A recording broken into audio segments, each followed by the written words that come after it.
I believe, like, whatever those songs were even about, like, in my heart, I know God gave me those songs to use for a reason, right? Whether they're country, rock, whatever. Maybe that could have been God using that as a platform to kind of step out and make different relationships I probably would have never made in Christian that I could use in the Christian realm of music.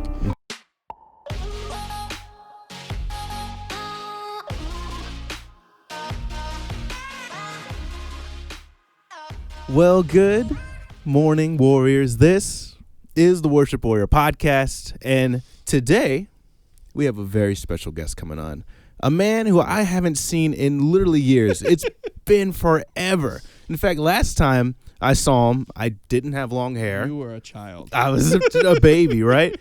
I didn't have a wife. No. I didn't have any bills. You know, that was a simpler time, I'll tell you that. But I do remember seeing this guy, this true man of God, perform his music when I was a child, being around him. And I'm so happy to see that he's still doing it to this day. And I'd say even stronger than back then. He's a longtime family friend, musical artist. He has a new single coming out everywhere May 24th. Ladies and gentlemen, please welcome Whitlee Casey. The crowd goes wild. Woo, let's go. And also my wife is here too, Anna. Hey. Nice. Man, wow, you were so on the money. Like, you were, like, so young. I know, like, yeah. I remember, like, one of the memories I have is, like, coming to your church with Ben Calhoun. Right. And playing. Right. And, like, how old were you then? Ooh, I don't even know. I mean, I've seen pictures of myself back then, like, of that event, and I looked so young. I was definitely, like, junior high or high school. Right. Had to have been. Yeah. You know, it was so long ago. But I remember that vividly. Yeah, like, dude. you guys coming down and stuff. That was probably one of the last times I was in Rockdale. Yeah, maybe. That was good. That's probably the last time I saw it. Yeah, probably, man. Probably. So, like I said, it's been a long time. To see y'all again. You too, man. Like, and it's so different now, I feel like. And yeah. just seeing you now, and I don't know, I feel I'm an adult now, you know, and I'm so happy you get to meet Anna and meet her. She's been a huge blessing in my life. That's awesome. To say the least. Yeah. Praise God. Praise God. Praise God. So let's talk about you though, man. What have you been up to? Seriously, what have you been up to? Man, I don't know where to start. Yeah, that's a very open-ended question to get this thing going. I'll just start from, I guess, the pandemic. Okay. That's probably a good place to start. You know, during the pandemic, I didn't really know what the plan was as far as music in general. I was here. We were kind of shut down. We were playing in front of cameras on Sunday mornings in our worship set. And so my thought was, well, if I keep going out, am I just going to play in front of other churches' cameras? Or, like, are they just going to do live streams with me? Or And so before I was even born, my dad was traveling doing country music in the 80s. And just traveling all around Texas, and I think he went to, like, West Coast a couple of times as well. But I grew up on, like, 90s country and stuff, just listening to him and stuff. Nice. And so I talked to my wife about, like, I had some country songs in my back pocket about and wanted to just release one and see what happens. You know? And it went well, the first one, and we didn't really pitch it to radio or anything, but it's like, okay, let's try a second one and see what happens. And we had a radio partner join on, and it ended up, like, top 50 in Texas country. Whoa. And I'm just like, oh, well, I'm stuck now, so I guess I'll try this and see what happens. And so, it's so wild, dude. Like, we put out 2 more, and we got 2 top 40s. And it's just like, doors are open to play these venues and all this stuff. And it's just like, my wife's like, did you mean for this to happen? I was like, no. like I was just going to put this out. And, like, people wanted me to, like, my family enjoyed it. Like these people who are hearing it wanted me to come out to their venues and play. It was late nights out, you know, like late. Yeah. These people start playing at, like, 9. I'm used to, like, 6 and be done by 9, you know? Oh, yeah. And so, yeah, it was a good time. And I I remember like just all these venues and all these songs were coming out, and then like someone told me about this independent music award show in Nashville called the Josie Music Awards.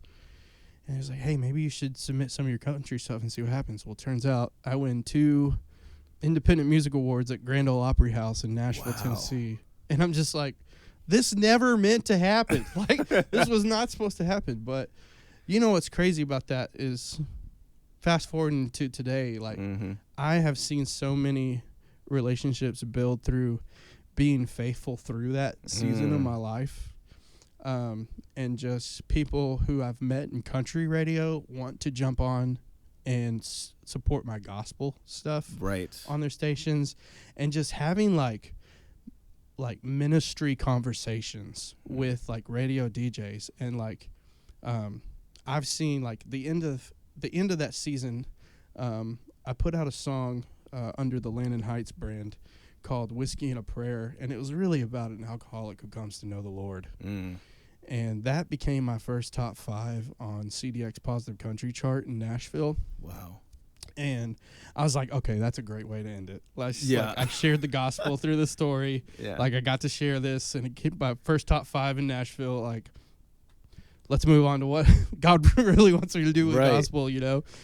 And so, but man, through that season, like, there's a lot of highs and a lot of lows. And I'm just thankful God got me through it. And, like, he kind of allowed me to write this new song now and just kind of start this second chapter of this Whitley Casey journey. So. Yeah, that's amazing. I gotta say that I didn't know some of that. Like, I didn't know that you blew up like that in Nashville or something like that. You know, I must have been, I don't know what I was doing, but I missed that. It was more of like just the Texas country scene, and there's a big, and Nashville has their eyes on it like crazy. Right? Well, I gotta say, because I'm starting to see it now, like. Because to your point, like, I totally get where you're coming from with, like, getting the opportunity to play out, not necessarily Christian venues. Like, I do that now, right? And I kind of, I'm not shy about it either. Like I say, like, I do kind of both right now. But, you know, very much have my heart on Christ. Like, that's the whole reason to do anything, right? No matter what you do. But so I'm starting to see, like, the Texas country music scene, and, like, I'm seeing some guys like you're you know, knowing that you're in that is really cool, or were in that. And like there's another drummer that is a good friend of mine, Alan Green, who's like in that scene, dude. I think you know him, right? And it's a really cool little community, I think, of just very talented musicians. Very talented. And I was really worried of like I was like, man, are there like, just like you, like, are there any believers in this scene, you know? And just like I'm totally thought of my friend Holly Tucker in Waco, who is like diehard Christian believer, worship leader, just doing an amazing job in country, but also really good at showing her faith wherever she goes. Another guy who is a Christian country artist, Christian country, that's a whole other story. It's a big deal as well. A guy named Curtis Grimes out of, I think, East Texas, but is just doing an amazing job with his Christian country ministry as well. And so running into people like that and playing shows with, it's just been super beneficial to my heart, and just making sure I'm on the right track with that and not kind of falling into a different whole scene. Because it's tough. Oh, sure. Yeah. It's I mean, so tough. That's how do you do that, by the way? Like, how do you toe the line of you're in this place but you're not of this place kind of deal, you know? I'm just like you, dude. I got a preacher for a dad, bro. Dude. Honestly, that's so true. You know, like, but man, he's been in that scene. But thankfully, like, we have like influences in our lives who we grew up with, who've been in that scene, and is able to speak life into us while we're doing it in the middle of those times, you know. And Dad was really good at kind of guiding me through that. And I remember telling him, I was like, hey, like this past holiday season, I was like, look, this country stuff's it was a chapter, you know? And so we're about to get into a whole new season of Whitley Casey music and Christian gospel. And when the new song was recorded, when I was even writing it, like I was sharing it with Dad, and Dad's like, this is where God is wanting you right now. That's amazing. And so, man. Yeah, then the fact that you're able to, I guess, even have the wherewithal, shows that your relationship with Christ, that you're able to say this was a chapter and not like get greedy, I guess. 'Cause I feel like that's can be very easy to do. Yeah, there was there's moments in it where you run around with crowds and you can if you know in your heart what you believe, you know where you don't fit, if that makes sense, and so it's easy to kind of realize that as you go on, and so when I was being able to kind of reunite with your dad and just like get these kind of friendships going again, and just conversations starting about coming back and doing the Christian gospel thing, I just like felt this peace, and so I know this is where I need to be right now. That's amazing. So that is really awesome to hear, dude. man. That's such a cool story. So let's talk about now for a second. So this new song that you have, tell us about. It's called All About You, right? Yeah, That's what it's called. Yeah, so it's called All About You. Last summer, I prayed just for God to give me that desire to write Christian music again, whether it's worship or the contemporary pop I was doing in the past or stuff like that. And I didn't really see anything from that, or I just kept praying it, for the longest time. And then literally a week before Thanksgiving, it was a Wednesday morning. I was about to come in the office, and it's just like these words are just hitting me right in my head. And I'm like getting to the table, pen and paper. I got to write this stuff down. Yeah. I just start sobbing like a baby. Yeah. Because I know this is like the answered prayer for the last, 5-6 months that I've been praying. That's right. And I'm like, man, even though it's like a contemporary like pop gospel hit, or like I know this is going to be something that's going to start a new chapter of my career. And God is more importantly, God is answering the prayer I've been praying the last 5-6 months. And so there was a line in this song, in the chorus, I can't do what you called me to do without you. And like, I would just think about that all day. And man, if that couldn't be more true in a moment than right now. And so, that's kind of where this started. And then right after the holidays, we recorded it. I record remotely with a studio out of Georgia called Tune Designer. And so the studio has like 4 instrumentalists that do all the music production. And then you can send your vocals in remotely. So I've recorded my tracks for like the last 5 or 6 years in this room. Whoa, here. That's so cool. And so I would just email them, and then they would mix and master it from there in Georgia. Good Christian guys. That work in country and worship. That's so cool. So it's been a really cool friendship there. But then I just felt the Lord saying, "We're not done here. Like there's more to this." And so now, a buddy of mine comes up and says, "Hey, I want to get you connected with a guy who's worked with my son on a music video. Maybe you can do something." Well, this guy's out in Nashville. He comes in. I was like, "Tell me more about this guy." He's like, "Well, here's his website. I'll just let you go see." This guy's like done stuff for Mercy Me, Lauren Daigle. Oh, nice. He did Skillet's live concert DVD. I'm like, what in the world? So he's doing this like Black Friday deal on a music video that's like money off and like actually affordable for us to do this. Oh, amazing. And so I'm telling Ashley, I'm like, "Babe, I think God's calling me to do this video. Like, look at all this." She's like, "We gotta get you on a plane." Yeah. And so I take about 2.5 days right after Valentine's to go shoot this video in Nashville. Yeah.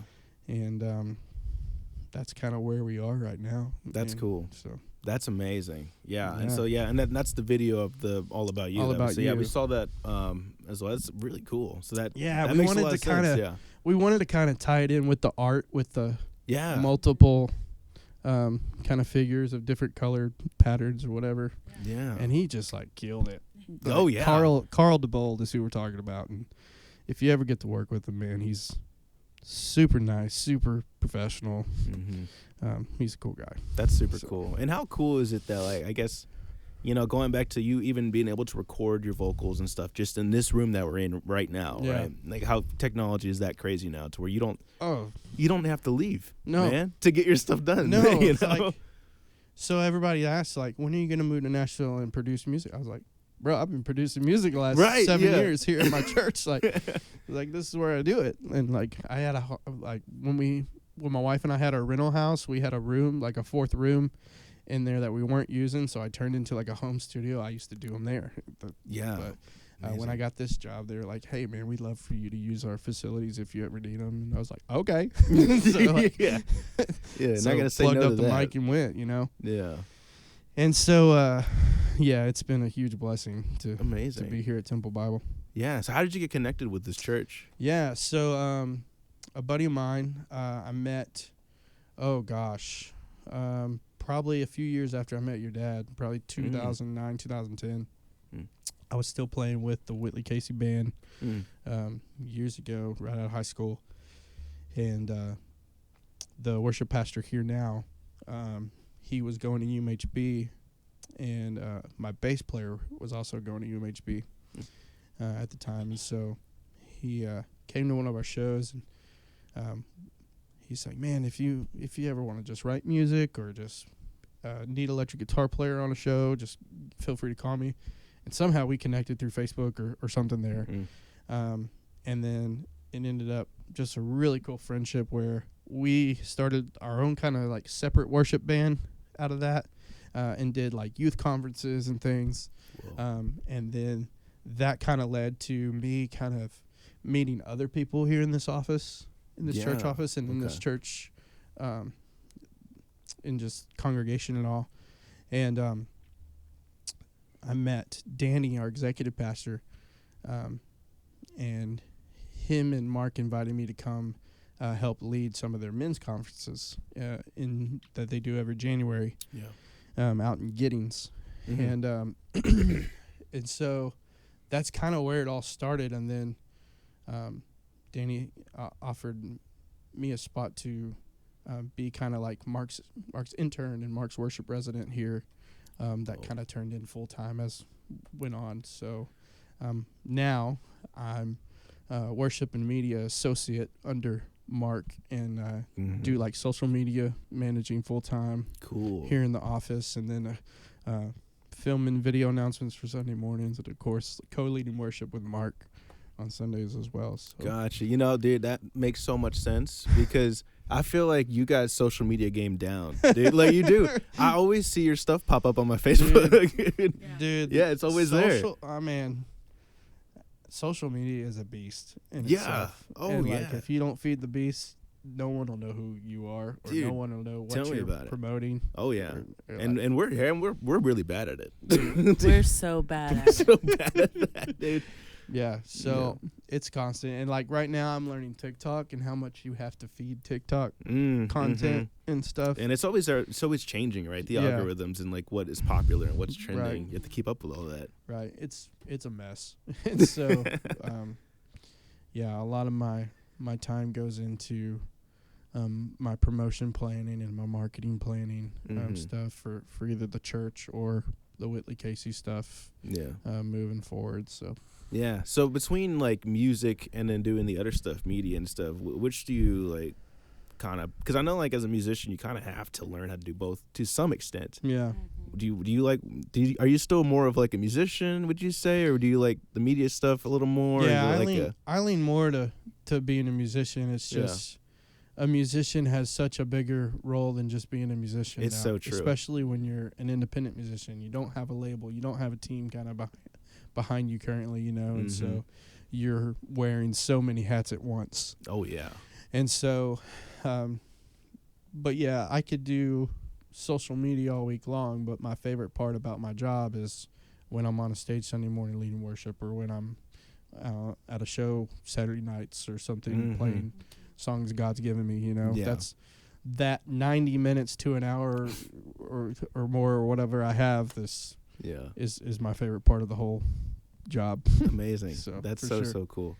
Yeah, I'm definitely with you there. You know, it's interesting because I feel like, for me, it's like, because I don't even know if you know, but I've started, Mercy Lane with my family. Yeah. It's kind of like our little outlet. Yeah. And I'm learning because, I'm writing songs now and like learning. I'm at the cusp of learning how to book things, which is kind of difficult. Not gonna lie. Yep. Especially when you're just getting started, right? Oh yeah. And so I'm seeing this whole new aspect of what it's like to be a musician, and especially a Christian musician. Yeah. I guess trying to break into that market. Yeah, there's more specific venues. Yeah, Oh, you're yeah. limited a little bit. Like I Very limited. can't go down to 6th Street Right. and just play anywhere like like I could if I was just doing whatever kind of secular Mhm. music Yeah, or just yeah. country or whatever. Right.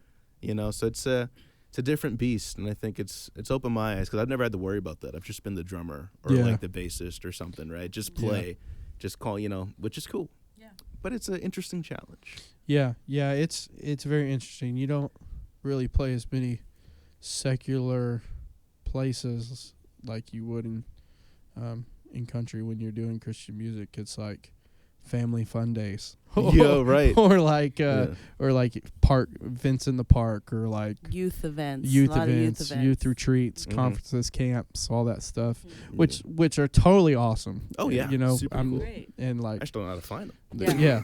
yeah, they're really tough to find. I mean, I'll be honest, a lot of my stuff while I've been doing this the last 15 years is like through social media mostly. Yeah, absolutely. Making those connections with pastors and Mm-hmm. youth pastors and just church staff wherever I go. And being on a couple tours outside of Texas, that's kind of helped me gain some more friendships in churches out like West Coast and East Coast and stuff. And so but yeah, it's a long game of the booking for sure. Oh yeah, yeah, There's a lot to it. yeah. That's cool. So let's go back a bit to like I guess I want to talk more about Landon Heights and like that era and like because you mentioned that there was ups and downs, Yeah. right? So let's talk about some of the downs. Yeah. That's The nitty gritty. Yeah, let's get into that. Yeah. Yeah, man.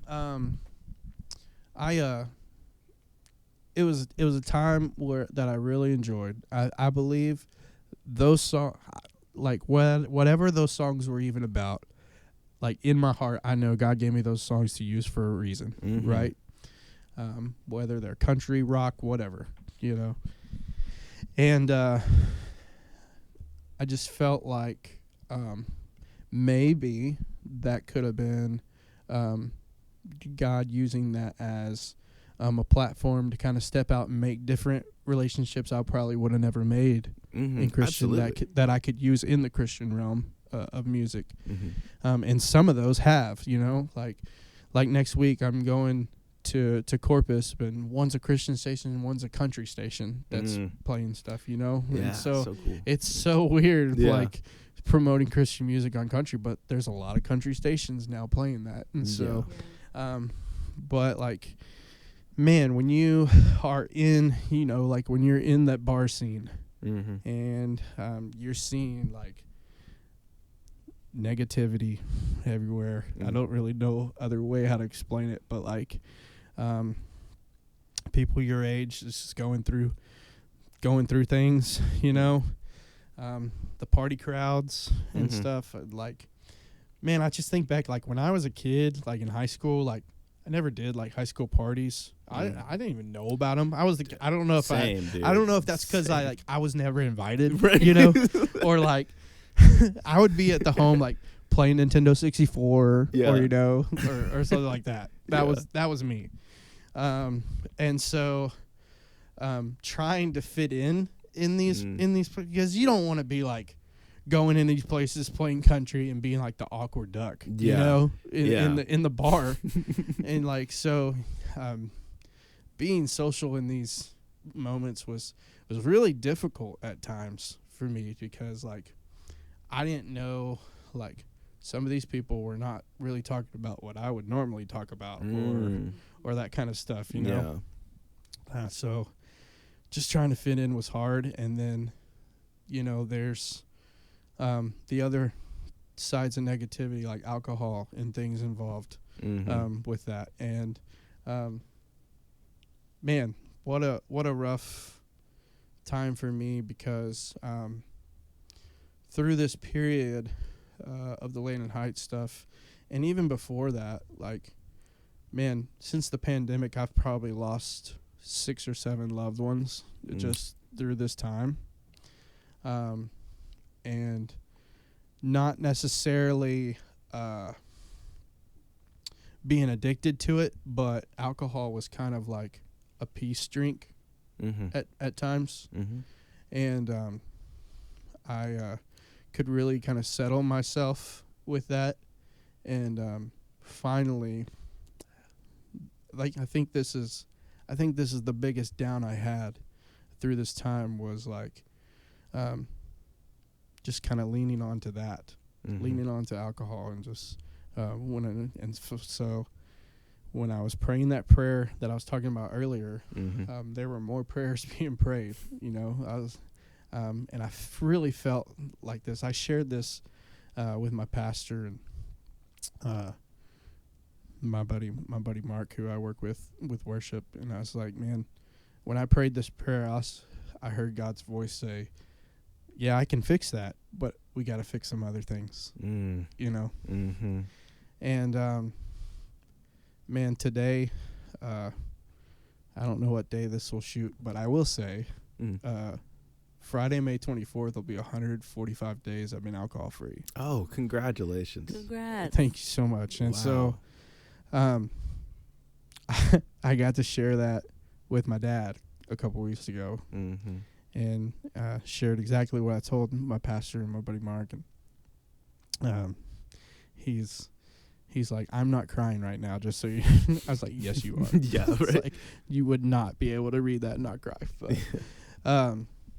But man, I've seen that restored, kind of in my health. I'm thankfully 12, 13 pounds down from that. Nice. It makes a big difference. And then even through that, I saw my marriage get restored through it. There was times where we were kind of stuck in ruts and down and stuff. And around the holiday season, we were really looking for a new small group in the church that we could kind of connect with, that was around our ages, and some couples who were kind of dealing with kind of stuff that we were dealing with, and just we could go through life together. And we finally found one. And when we got there, they were kind of deciding on what book they wanted to go through for the beginning of 2024.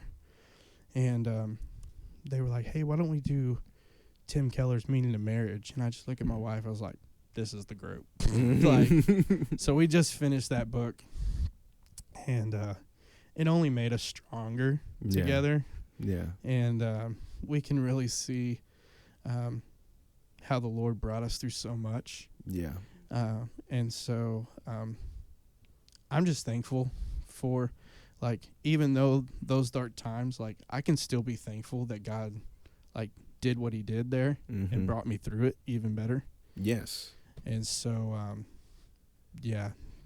that was kind of the Landon Heights period. And so, sure. And I'm not saying, like, and I told my aunts are just like, are you gonna write more country music, or you know? And I was like, man, there's still music I still haven't put out. Sure. And like, if God wants me to do it, I'll do it. But I'm not, like, I have a focus right now on serving him with what he has in store for me in the future. And so that's the road I'm headed to. So. Truly, beautiful, I think. I mean, so I think very relatable, you know, to a lot of musicians, that I personally feel that those vices can get you easier than you would think, right? Because and it's also like the culture of music. Yeah. Like, people buy musicians drinks all the time. Ooh, that's a tough one for me, dude. Yeah. Because I will be honest, I'm I've pretty much just made peace with being the awkward guy at the thing, because I'm he I can't even doesn't drink. Like, I naturally don't drink. Like right. it. So when I'm on stage and they will buy us drinks, I'll take it. I'll say thank you, and I'll pass it to the bassist or something. You know, like, here you get two, bud. You get two. That's kind of what happened this fall. Like most of the times, like there was like shot glasses being lined up and stuff, and I'm like, no, like here, bud. Like I know you do this. Right. And it's so like normal that it's so weird when he doesn't accept it. Like people are like, but you're a musician. Like you're the drummer. Yeah. Why aren't you drinking? And it's weird. Yeah, it's more awkward as a front man, bro. I bet. No, honestly, I bet you can't. You're kind of stuck there. That was definitely one of the main points of I need to move on from this. So. Yeah, so true. But I mean, I agree fully that because I mean I would be a hypocrite if I said that you can't do, you know, I think you can be in those scenes as long as you don't compromise your faith. Right. You know what I mean? As long as you're being true to who you are and you're not shying away. Because I will totally talk to people about God in my groups. You know, if it comes up with other people, you know, I have to, because to explain myself and my story, I have to talk about Him. That's right. You know, I can't, even if I just talk about how I grew up playing music. I grew up in church playing music. Right. It comes up naturally. Yeah. You know, so I think God absolutely put you in that place to meet those people and make those connections and use you for that. Yeah, I feel like even through now, like if I would find myself talking to somebody I found in that crowd, like I can always go back to those kind of stories and say, hey, look, this is where God brought me out of. And like you can definitely be brought out of it as well. You know, and it can open that door to minister to another heart. You know. Yeah. So. Yeah. Absolutely. Amazing. But like you said, now you're in a new chapter. You know, things are. You're focusing more on the Christian music, you know. Absolutely. So you have the single. Do you have any other? Are you releasing an album soon, or what's the plan for that? I mean, maybe, Michael. Yeah, dude. I can't give all my secrets away. Exclusive. I'm just saying, you know. No, there is even more new music down the pipeline, but nice. Yeah, we actually we're working through getting the single out on Friday, and we have a tour coming up July through December. I know that sounds crazy, but it's not like through the whole time. Yeah. But there's currently 5 states, so I'll be flying a little bit on weekends and stuff. Yeah. I know New Mexico, Tennessee, Virginia. I'm going to drive to Louisiana because Baton Rouge ain't really that far. And sure, yeah. I got a cousin down there I can crash with. Oh, that's always great. That's always nice. Yeah. It's always nice when you got free lodging, right? Oh, yes. And so, no, just getting out there and, man, just getting to see the people that I've got to worship with years ago and just rekindle those friendships. I'm just so excited about. Yeah. I talked to Ben Calhoun. Oh, nice. Just a couple months ago, because one of my tour dates is in Franklin, and he's like, "Oh, hey, where are you playing?" And I told him, and he's like, "Man, that's a block from my house. I'll see you there." I'm like, "Yeah, that's epic. Awesome, bro." Yeah, I'm so excited. Awesome. So I'm excited. I got at least 2 more trips to Nashville. This year that I'm really hoping that the Lord will do some really cool work and make some really cool connections to continue. How amazing. That's super, super exciting stuff, man. How do you manage touring while being married? Oh, man, dude, that's a great question. I know. Because we have, yes, Lord. We have experience with that as well. Absolutely. And we've had our struggles with it as well, but I think I think we're good, kind of, now, but it's Don't sound sure. But I know. It's still hard when it comes up. Yeah. It's still difficult. Yeah. Absolutely. I don't think I'm allowed to tour the way I used to tour, first of all. Absolutely. You either. I just started. I'll tell you this story. Going to that. That's a great question, by the way. My wife's going to laugh. She's like, "Oh, yeah, I like this is good. I'm here for the wives out That's there. right. Come dude, on now. Right. So Ashley and I got married 2016. So 6 months later, I quit my job and I go full time in music, and that's how it goes. That's not the best decision. Not even a year into marriage, but we'll go with it. Whatever you say, Lord. And so meet this buddy of mine, Justin Gambino, that you may know, another Christian artist, and he's got a West Coast tour coming up in 2018 and needs an opener for. Nice. And so I play a couple shows with him. Ashley goes to shows. And so we talk about this opportunity. But at the time, I didn't know how long, I was going to be gone away from home. We were 4 months on the West Coast. Wow. And we flew back 8 nights out of those 4 months. Wow. That is not the best. That's tough. So that's tough. Touring these days has got a lot more different, where if it is out of state, you're flying for a weekend or something, and you're coming home as soon as possible. That Sunday night, that Monday morning. Yeah. And a lot of Nashville artists, they'll do this. They'll fly out to wherever their bus is that on that tour, and they'll go through their weekend, and they'll come back and fly into Nashville. There's a huge source of artists, of course, live in Nashville that that go out that way. I kind of picked that up as I was going in through Nashville. I had different conversations like, how do you work this? How are you how are you doing this touring thing?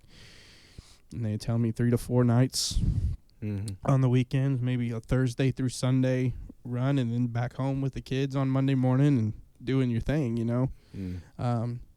But it's even when if it's at Monday morning, they're dropping their kids off at school and they're not just going home and sleeping, they're preparing for the next week of touring, because there's media to be done, there's marketing, and it's just still you're still common busy. thing. Yeah.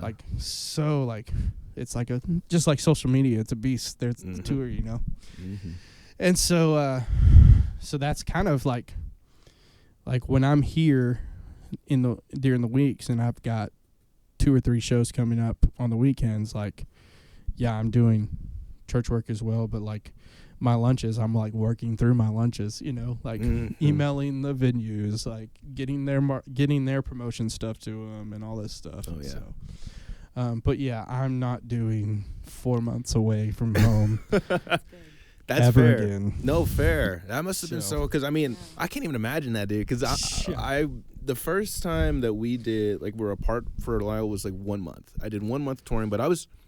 And we were newly married. And I mean, dude, it was married. We got married October of 2022, and then that December, the whole month of December, I was gone. Yeah. It's very newlywed. Yeah. And it was tough. When I released my Dream album in 2019, I went on an East Coast run for almost a month right after that. And I remember I was in Virginia, and I was just about to go to bed that night, and I get a text, and I remember Ashley saying, "Hey, I just want you to see how far you are." I was like, "Okay." So I pulled it up on Google Maps, and she was like, "That." I knew exactly right then. I was like, "All right, this has something's got to change," And so,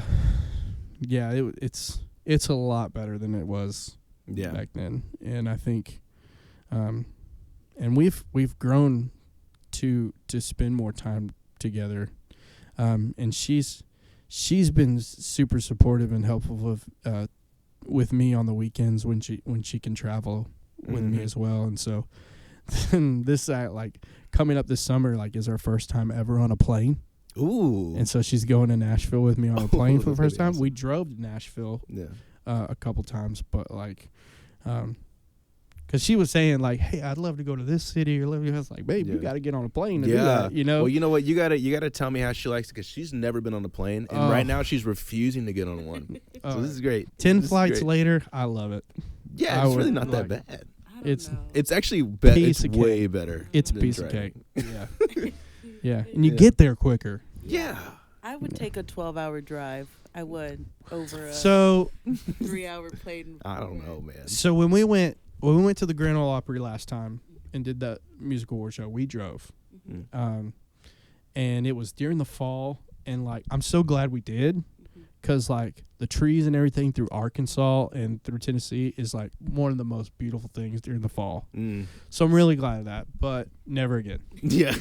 Definitely. You saw it, you're done, right? Definitely. Once in a lifetime. Let's go. Yeah, I'm with you. I'm with you there, man. For sure. Oh, man. But yeah, no, going back to like marriage and stuff on the road, I definitely think, because we learned that, I mainly learned that communication has to be above and beyond. Absolutely. Like it has to. And to be honest, mine was not the first couple of times, you know. We were learning, to be fair. We were absolutely. Yeah, that's the same way me and Ashley were. A young couple, still learning. We're 2 years into marriage, and like it was a great learning curve for us because we realized how much communication we actually need. Yes. And now we do our best to stay as constant as possible, being communicating, especially when I'm traveling or she's working or something like that. And yeah. And I'm sure you like it when you get to take her with you. That's probably my gosh. That's why I tell Absolutely. you. You know, you don't believe I like me. when I go too. Yeah. Yeah. But that's always. I don't know if she gets tired of all the things I want to show her. Like since I've already been there, like, hey, you gotta come check this out. Right. But yeah, she said like if we ever moved out of Texas, she would really like somewhere around Nashville just because of how nice good. I was like, yes, that's what I want to hear. That's awesome. Yes. Like, babe, there's a lot of great health jobs here you can do, you know. Yeah, you got to sell it. We can work together, babe. We can. That is so cool. Man, dude. Yeah, that's like, I could talk about that stuff for a long time. Yeah. Just the things that we've learned in marriage and having to juggle that career aspect. But so now you're so would you say now that your main focus is the church here, Temple, and staying here and doing the music and being here as much as possible to lead worship Mark and I, we try to get one Sunday a month to kind of not be on stage and kind of not get the full burnout of doing what we do each and every week. So with those one Sundays, I kind of use for out of state traveling or just kind of vacation weekends and stuff. And so this fall I'll be using them for out of state worship gigs and nice and stuff, going to Virginia and Tennessee and so forth. And so but yeah, I think the game plan right now is being first of all, Bible will always be my home church. Like, this is where the Lord has called Ashley and I both to serve and to be part of a church family. But on the other hand, we love doing ministry of our own, you know, and just love going and do outreach with the music that God's given me and and stuff. And so that's kind of the plan right now. Yeah, that's amazing. I definitely, I totally know where you're coming from with that. So then, being as busy as you are, got to keep the wife happy, all that stuff. But like, you also have to work on your relationship with God. You know, how do you do that while also maintaining all of this other stuff you're juggling? Yeah, well, for me, it's a little more easier when you're surrounded 8 hours a day, a bunch of pastors. Sure. Oh yeah. And stuff. And just, that's a good point. And man, praise God that He given me this job so I can stay grounded in Scripture and in faith, and just being in those ministerial conversations with each other. I'll tell you, there's been so many lunches that we've had here where we're like, it's just some of the guys will go out and then just like kind of share what's on their heart and just share about life. And those are just the moments that like I just think back and say, man, where would I be if God never gave me this, and like where would I be spiritually if God never gave me this position? Right. And so I'm super thankful that I'm surrounded by great pastoral staff of encouragers and believers, and they just they're very good at accountability, and just very good at just making sure you're where you are, or where you need to be. Yeah, I think that's super, super important too, is like having people around you. Even like, that just goes for anybody in the relationship with God. Just having that support system, people to keep you accountable, Absolutely. That's awesome. Yeah, that's really awesome. So let me see here. So, all right, sorry. I see my phone is blowing up, and that is kind of distracting me. So, okay. It's just my dad. All right, we're working, Dad. Yeah, I know, and he knows I'm here, and I just see that thing popping up over there. But anyway, text him, "Hey, Dad, Michael will call you back and say." Yeah, right. We're in the middle of something here. Yeah, but that is super cool. That's awesome. I was gonna ask you though. So like, with your writing and your music and your playing. Now I don't know if you struggle with this, but have you ever struggled with like, I don't know a better word than to say like pride. You know what I mean? To be like, oh, look, this is all me. You know what I mean? Like, I got me here. Like, let's talk about that. Yeah. Yeah. And it was worse in the Landon era. Oh, I bet. So if you don't know, too, like, Landon is my middle name. And so... I did not know that. That makes sense. That was one of the questions we might have asked. When I started... when I started looking into getting in the country, I didn't want to go under the Whitlee Casey banner. I wanted to keep those two things separate. And so Landon came, and then my wife and I decided on adding heights to that and just like reaching new goals in music and stuff like that. Ooh, that's kind of cool. where the Landon Heights name came from. I love that. And it just, those 3 years, it was so weird being called Landon. It's just like... It's called Whitlee all my life, and so Landon, when I was little, meant I was in trouble. I was getting a belt or something. And so I was like, let's make this mean something positive here. Yeah. But there were times, especially in the country, where I'd like you're walking up to get an award at Grand Ole Opry. You definitely feel pride, and you're happy for yourself. You know. There's times when you're playing like historic places in Texas, like Lukenbach Dance Hall, and like, this is like, it's good, but yeah, man, I don't think I didn't try to let that get to the top of my head and make sure I was like, my ego was talking so much, I tried to be myself as much as I could, I definitely got to lean on Jesus there. It is it's hard to, when you're in the middle of that scene, any scene, even the Christian scene, like I've had friends who say, hey, when I first started, I've had trouble leaning to Jesus because I was having so much fun thinking that, hey, look what I'm doing, look, it's all about me, but no, it's all about you, Jesus. Yeah, that's right. All Plugging. about you. Look at that. Full circle. That's it, right? I had to throw drops for right. Yeah, next Friday. No pun intended, maybe intended. Who knows if it was. Well, totally agree, man. It's I think it's being not. I think I struggle with that a lot. Like I used to more. I think I've definitely been humbled. She humbles me a lot, which is great. You definitely need that. You need somebody to be like, all right, you're not all that really. Like, okay. Okay. But I'm finding it interesting, like in the Christian world, like writing and now performing with Mercy Lane and like doing that. I this is an ongoing conversation in my head and with others. Like, is how do you like? I want to perform, but I don't want to perform. Yeah. You know what I mean? Like, I want to entertain these people, but it's all about God. But where's the line between this is kind of being... Because I've seen Christian concerts that are like, hey, this is more about this guy, isn't it? Yeah. Like the line is kind of weird there. Right. Yeah. Something I've kind of tried to teach myself to stay focused on is like, man, make sure you're praying with your team before you get on stage. And after, whatever God does through you on that stage, make sure you give him the glory when you come off. You know? That's right. And that is something a lot of times that I forgot when I was younger.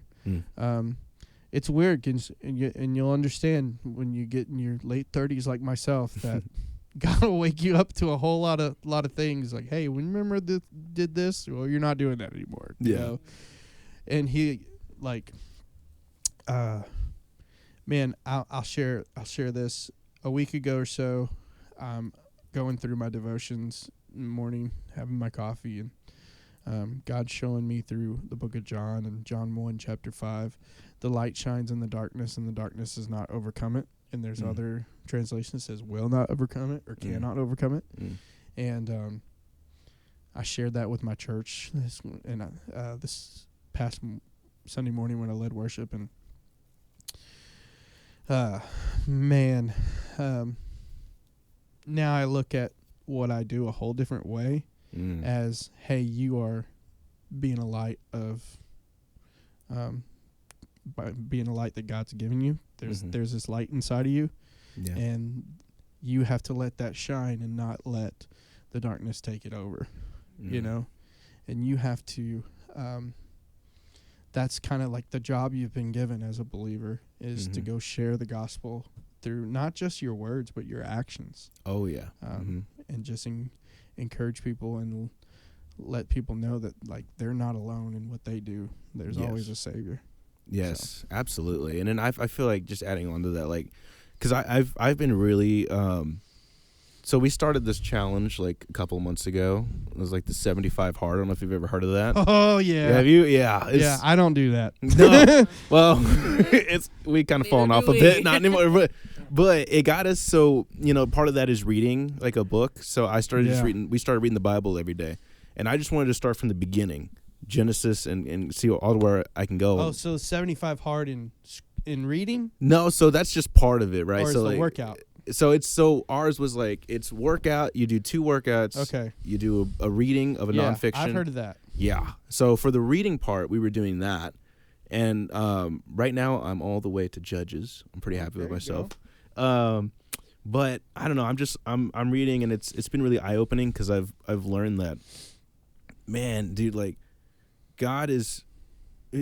You can't do anything without God, and that we'll never measure up to, you know, to that. So knowing that, and knowing that, like, you know, hey, you know, we mess up, right, and we fail, and we always will, but with God we can be delivered from that, and with Jesus especially, you know, there's a way out. Yeah, it's refreshing and reassuring to me that, like, okay, you know, I don't have to like hide my mistakes, or like I just need to be true with my heart and seek Him. And you know, all these little bumps will be nothing in the end because He can cover all of them. Yeah. You know, it's just learning about His character and seeing Him work through the Israelites back then, and also, you know, reprimand them a couple times. Yeah. You know, for which a couple. It's a couple of times. It's well, they strayed a lot. Yeah. But so do we. But so do we, and that's what I really see is like, man, how we're not really that different, man. We can say like how crazy that they did that in the face of God, but what we're not any different, you know. But it just shows me that, man, like, nothing is possible without Him, without His grace. Amen to that. But yeah, very, very cool. Yeah, dude. I guess we're about wrapping up here, but before we do, I just want to end with. Well, did you have anything else that you'd like to share? If not, do you have any advice for any musicians who are listening, starting out in this Christian music journey? Listen to the Lord, man. Yeah. Look, growing up, I praise God that I started my musicianship as right out of high school. I didn't go to college, but I will say I feel like the Lord has really, I've let the Lord guide me through everything that I've done, whether it's dark or bright, you know. And but man, if I could go back and tell myself starting out as a musician to just let the Lord guide me and don't try to do things my own way, I would definitely take that advice. Yeah. You know, because God has brought so many people in my life and just connections that allow me to strengthen my career and just strengthen my ministry, and my songs and my writing, and even my performance, and just being a better performer. That doesn't matter, but when you're entertaining, or when you're in the entertaining business and the music business, performing is part of it, of course. But but yeah, man, just listen to the Lord and be faithful to what He has, and try not to make things on your time, because God's time is always much better. Yeah, you know? That's so true. And so that would be my advice for sure. Amazing. And I'll say that I can see you taking that advice just from talking to you now, and like the way you've described these new events happening. It's very much, you're not forcing anything. Right. God is opening these doors for you, and I can definitely see that. Yeah. Yeah, it's been crazy to see the Lord just working. And I'm trying, and just like I should have been back then, I'm trying to take this more day by day, and just kind of, whether it's a door opening or whether Him speaking to me, I'm just trying to listen to it a little more and just focus on it. And before I kind of make any sudden moves, just pray about it and just ask God for His wisdom through that time. That's right. Yeah. Amen, man. Well, that's super awesome. Cool. Well, dude, I just want to say I really appreciate you sitting down and talking with us. It's a huge honor. You're 100% the biggest guest we've ever had. I can say that with confidence. Sorry to the other guests. That I mean, it's just crazy. And I love that we can talk about music and God and all this stuff. Has your dad been on here? No, he hasn't. No. Okay. But my mom has. So you know what? I can't say that, actually. Snap. I totally forgot. That's even worse of you. Gloria. No, we got to get her back on though. Then that way she man. can surpass Love you. that woman. She's great. My mom is great. My mom is great. So lovely. And we're about to see her right now and surprise her. So it's gonna be awesome. But dude, thanks again, man. Yeah, man, absolutely. It's been great. And with that, Warriors, thank you so much for watching or listening, wherever you're listening from. May 24th, All About You drops everywhere, Yeah. right? And you can check out the music video now if you wanted to. Yeah, it's on YouTube now. On YouTube. Other than that, man, keep looking up Whitlee Casey. Where can they follow you at? WhitleeCasey.com has all the socials, all the tour dates and stuff. You can find it there. WhitleeCasey.com. We'll put it in the description as well, probably. So there you go. Awesome. All right, guys. Peace out.